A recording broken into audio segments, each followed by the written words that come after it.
ब्राह्मण देव, क्या आप मुझे अपना भोजन देकर मेरी सहायता करेंगे? किंतु मेरे पास तो मात्र इतना ही भोजन है। अंततः मुझे ऐसा प्राणी मिल ही गया जो आवश्यकता पड़ने पर समय पर उसकी सहायता नहीं करता, और जिस राज्य में किसी की सहायता समय पर ना हो वो अधर्म पथ पर ही है। महादेव, आप चिंतित ना हो, आपको पुनः काशी लौटाने का मार्ग मिल गया मुझे। क्षमा कीजिएगा पथिक, आप भूख से इतने आकुल हैं, इतने क्लांत हैं, और मैं आपको उदर भर भोजन भी नहीं दे सकता। किंतु मेरे पास जितना भोजन है उतना ग्रहण कर मुझे कृतार्थ करें। आइए सज्जन, स्थान ग्रहण कीजिए।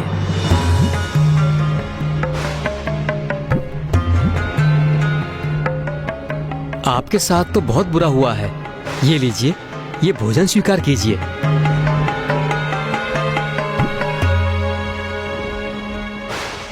किंतु ब्राह्मण देवता, ये भोजन तो आपका है और इसकी मात्रा भी बहुत कम है। यदि मैं इसे ग्रहण कर लूंगा तो आप क्या खाएंगे? मेरे राज्य में कोई भी दरिद्र नहीं है, क्योंकि सभी का हृदय बहुत विशाल है। मेरी प्रजा में निस्वार्थ भाव की प्रभुता है। वो स्वयं से पूर्व अन्य जनों का विचार करते हैं। यदि उनके पास अधिक कुछ ना भी हो तो वो स्वयं से पूर्व किसी अन्य की आवश्यकता पूर्ण करने के लिए प्रस्तुत हो जाते हैं। महाराज दिवोदास के राज्य में कोई भी भूखा नहीं रहता है, क्योंकि प्रतिदिन वो राजभवन के द्वार निर्धनों और दरिद्रों के लिए खोल देते हैं और स्वयं भोजन परोसते हैं। आप मेरी चिंता छोड़कर भोजन ग्रहण कीजिए, मैं बाद में भोजन कर लूंगा।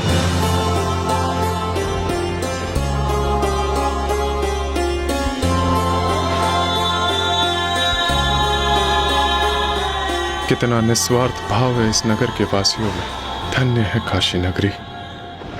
लीजिए, अब सूर्यदेव स्वयं भोजन भी करने लग गए।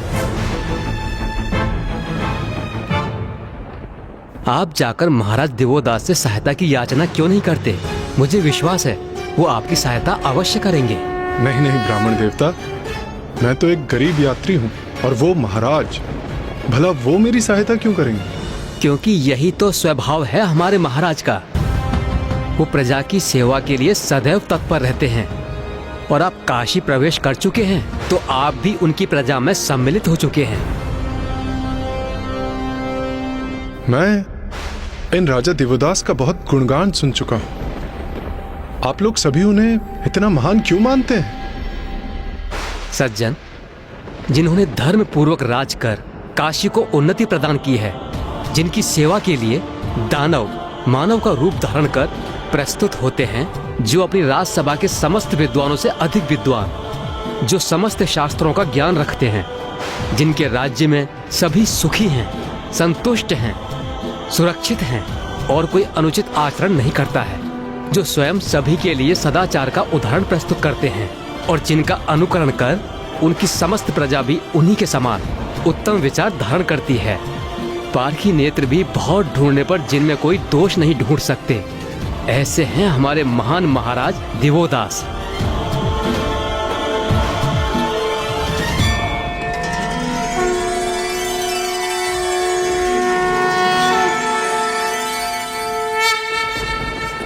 क्षमा करें सज्जन, पूजा का समय हो गया है। आप कुछ समय इस वृक्ष की छांव में विश्राम करें। मैं पूजा संपन्न कर लौटता हूँ, फिर आपको अपने महाराज दिवोदास के निकट ले चलूंगा। आज्ञा दीजिए।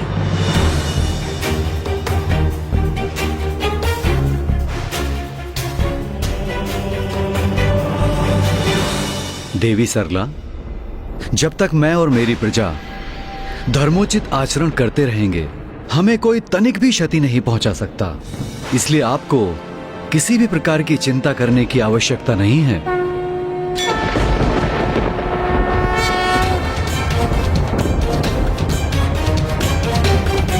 राजा दिवोदास, मैं तो मात्र आप में एक त्रुटि ढूंढने आया था, किंतु अब आपने मेरे समक्ष कोई अन्य विकल्प शेष नहीं छोड़ा है। ये क्या कर रहे हैं सूर्यदेव? राजभवन की दिशा में क्यों जा रहे हैं? प्रतीत होता है सूर्यदेव भी अपनी असफलता के कारण क्रोधित हो रहे हैं। जो भी है उचित ही। कदाचित मैं ऐसा एकमात्र देवता नहीं रहूंगा जिसने आवेश में आकर देवदास पर आक्रमण किया।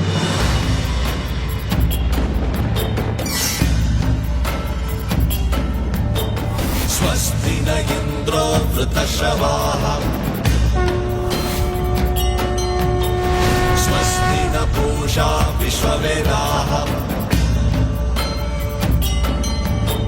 स्वस्ति नस्तारक्षो वरिष्ठनेमि स्वस्ति नो बृहस्पतिर्दधातु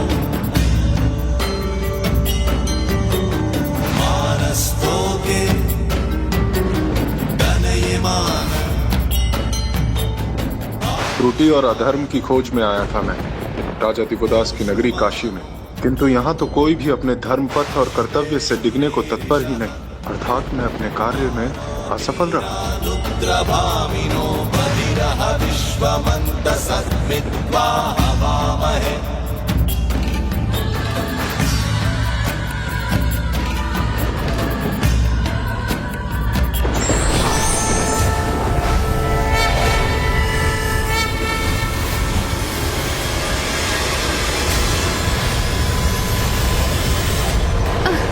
अरे सूर्यदेव ये क्या कर रहे हैं? उनके प्रकाश में इतनी वृद्धि क्यों हो रही है? गणेश, मुझे शंका हो रही है कि सूर्यदेव काशी में कोई भूल ढूंढने में असमर्थ होकर हताश हो रहे हैं और अब उनकी यह हताशा उनके क्रोध में परिवर्तित हो रही है। ये उचित नहीं हो रहा है गणेश। सूर्यदेव के भीतर कोई विचार तो अवश्य उत्पन्न हो रहा है, इसलिए वो इतनी तन्मयता से राजा दिवोदास के राजभवन को देख रहे हैं। वो जो भी हो, बस उनका क्रोध ना हो, क्योंकि इस बार यदि कोई भूल हुई तो पिताश्री के क्रोध को रोकना असंभव हो जाएगा।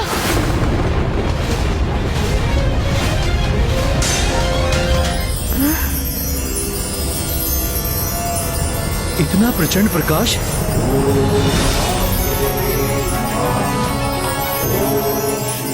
सूर्यदेव यहाँ? वो यहाँ क्यों आए हैं?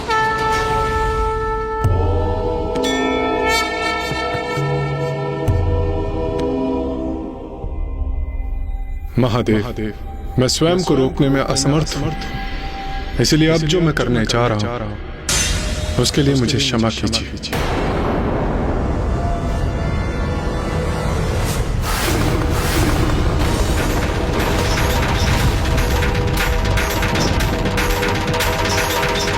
सूर्यदेव को रोकना होगा, निश्चित रूप से ये परीक्षा नहीं है। महाराज दिवोदास, मैं काशी से इतना प्रभावित हूँ कि मैं स्वयं इस पावन नगरी को अपना निवास बनाने जा रहा हूँ। इस पावन नगरी को अपना निवास बनाने जा रहा हूँ। इस पावन नगरी को अपना निवास बनाने जा रहा हूँ। इस पावन नगरी को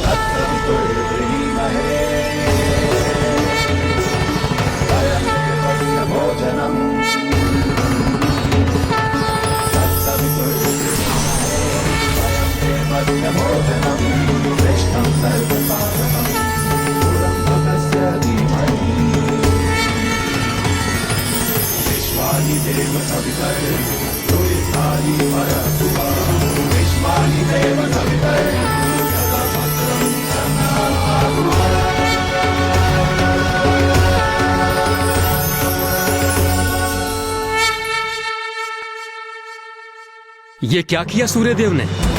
वो तो काशी गए हुए थे राजा दिवोदास के राज्य में कोई भूल को ढूंढने के लिए, किंतु वो तो स्वयं काशी में ही वास करने के लिए तत्पर हो गए। ऐसा क्यों किया उन्होंने? राजा दिवोदास के कारण।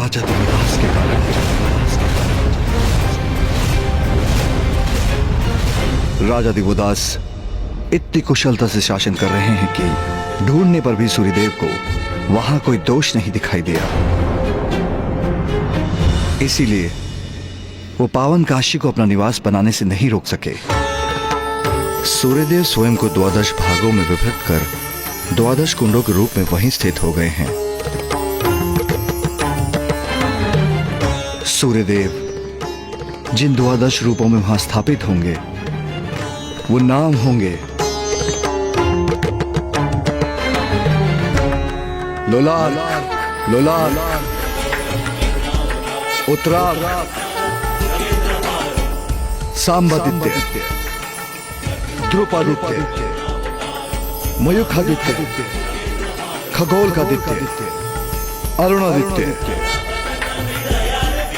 वृद्धादित्य, वैमलादित्य, गंगादित्य एवं यमादित्य। लोलार कुंड की महिमा अद्भुत होगी। जो यहाँ सूर्य का ध्यान कर लाल चंदन का टीका कर लाल पुष्प अर्पित करेगा, उसे गायत्री मंत्र के जाप का पुण्य प्राप्त होगा।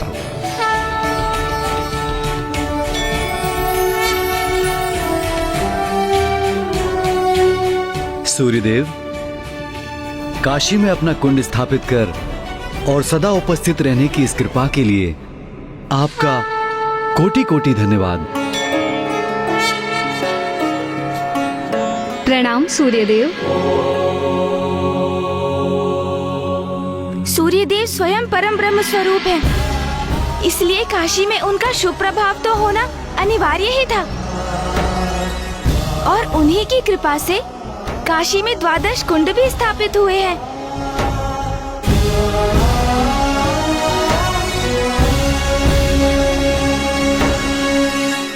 किंतु जो भी हो, हमारी समस्या तो अभी भी वहीं स्थिर है। समय बीतता जा रहा है। ऋषि जगेश्वी अभी भी अन्न जल का त्याग कर पिताश्री के दर्शन को आतुर है। महादेव,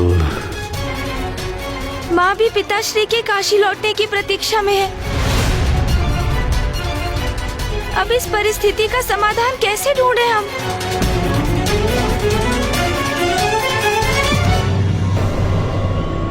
अब हम सभी देवता विवश है निराश होने के लिए। ऐसा मत कहिए इंद्रदेव। इस कठिनाई से बाहर निकलने का कोई तो मार्ग अवश्य होगा। जब तक मार्ग प्राप्त होगा, हम सभी स्वर्ग से निष्कासित हो चुके होंगे।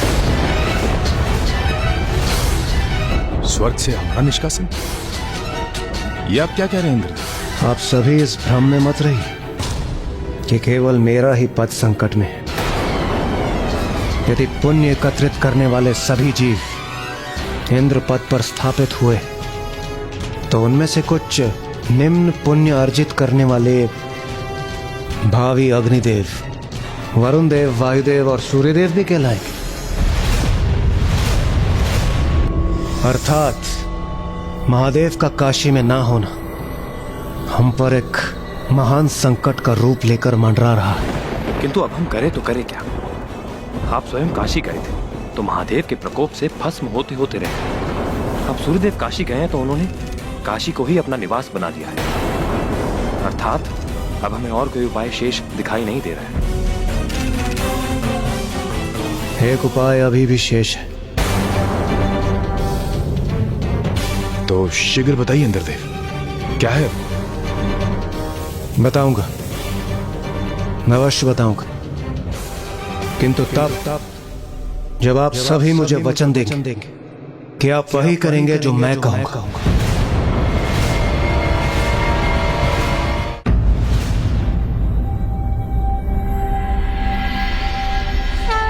योगिनी माताएं, हमें दर्शन दीजिए।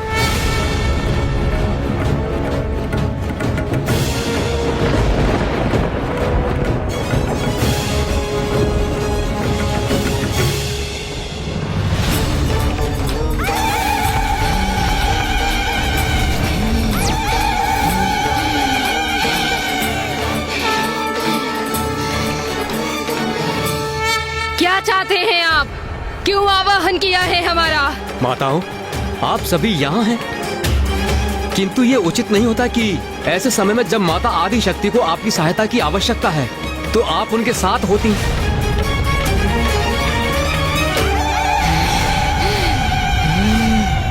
माता आदि शक्ति को हमारी आवश्यकता है? क्या अर्थ है इसका? बताइए हमें, क्या अर्थ है इसका? आप सभी माता आदि शक्ति के अंश हैं। वो इतने कष्ट और पीड़ा में, तथापि आप हम ही से पूछ रही कि हमने आपसे जो कहा उसका क्या अर्थ है? पहेलियां बुझाना बंद कीजिए देवगण। स्पष्ट बताइए, शीघ्र बताइए हमें, माता आदि शक्ति को कौन सी पीड़ा सता रही है? उचित है माता। माता आदिशक्ति दीर्घ काल से काशी में अकेली वास कर रही हैं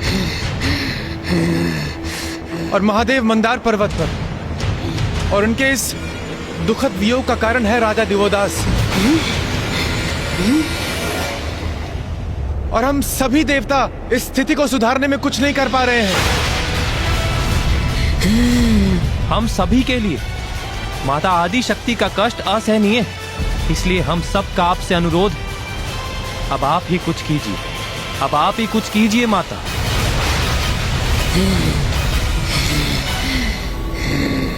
महाराज देवोदास, उनका साहस कैसे हुआ माँ आदि शक्ति और महादेव के बीच दूरी उत्पन्न करने का? हम अभी जाकर उस राजा देवोदास को उसकी उत्कंठता के लिए भीषण दंड देंगे।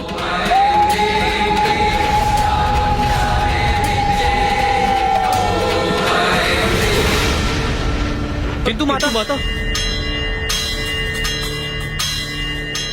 हमने तो योगिनी माताओं को यह बताया ही नहीं कि महादेव ने किसी भी प्रकार की हिंसा और अनुचित कृत्य के लिए सर्वथा मना किया है, कि काशी में किसी भी प्रकार की हिंसा को स्वीकार नहीं करेंगे।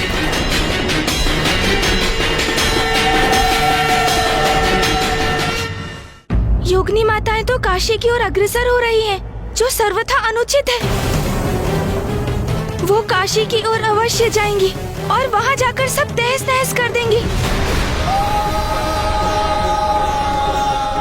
योगिनी माताएं तो प्रचंड आवेश में है, वो काशी की ओर बढ़ी ही जा रही है। किंतु ये कैसे हुआ? उन्हें वहाँ जाने के लिए प्रेरित किसने किया?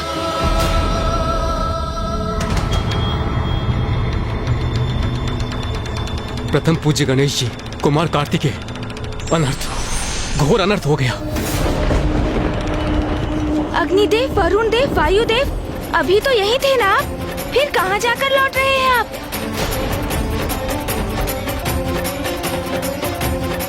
पुत्र गणेश, देवताओं का यहाँ से अचानक प्रस्थान करना और पुनः चिंतित स्थिति में वापस लौटना, यही तुम्हारे प्रश्न का उत्तर है कि योगिनियों में रोष उत्पन्न करके उन्हें काशी जाने के लिए किसने प्रेरित किया।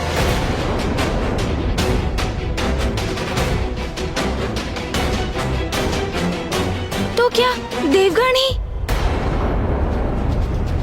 हाँ पुत्र गणेश, जब हम प्रस्तुत समस्या का समाधान ढूंढने में व्यस्त थे, तब इन सभी देवताओं ने स्वयं निर्णय ले लिया कि ये योगिनियों के पास जाके सहायता लेंगे।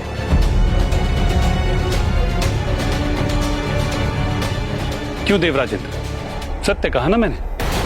आपने ही भ्रमित किया है ना देवगणों को, योगिनियों के पास जाकर उन्हें राजा दिवोदास के विरुद्ध उकसाने के लिए।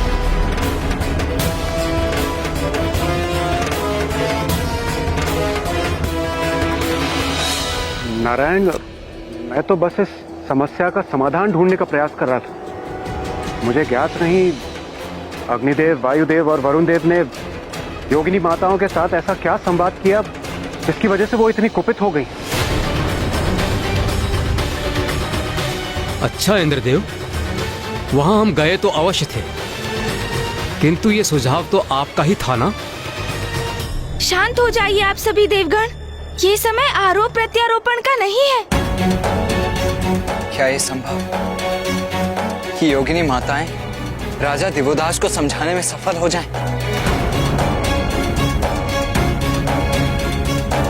भैया, योगिनी माताएं क्रोध भरी हुंकार भर आगे बढ़ रही है।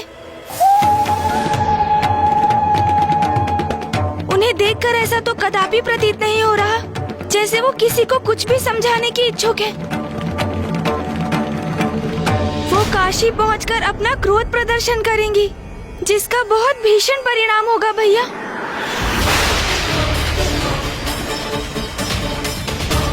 देवगण, आपने योगिनी माताओं को पिताश्री के आदेश की सूचना तो दी थी ना कि काशी में किसी भी प्रकार की कोई हिंसा नहीं होनी चाहिए। राजा दिवोदास को बलपूर्वक कोई विवश नहीं करेगा, उस पे किसी प्रकार की हिंसा का प्रयोग नहीं करेगा।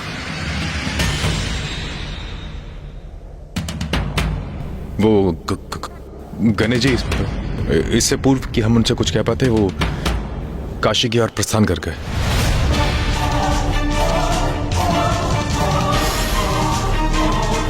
इंद्रदेव, ये कैसा अनर्थ कर दिया आपने? अब कौन रोकेगा योगिनी माताओं को?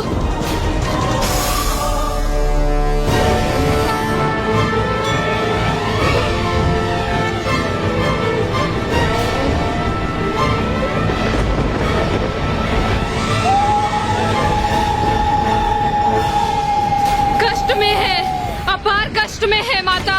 उन राजा देवोदास के कारण चीर के रख देंगे हम राजा देवोदास को। एक तुच्छ राजा का इतना दुस्साहस कि माता और प्रभु के मध्य दूरी उत्पन्न करे।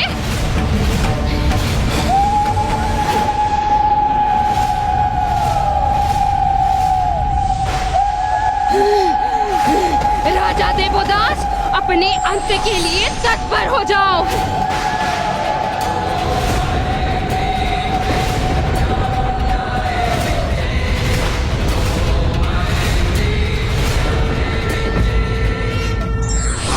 परिस्थिति को अपने पक्ष में करने के लिए हमें बल का नहीं, अपितु बुद्धि का प्रयोग कर विवेक से काम लेना चाहिए।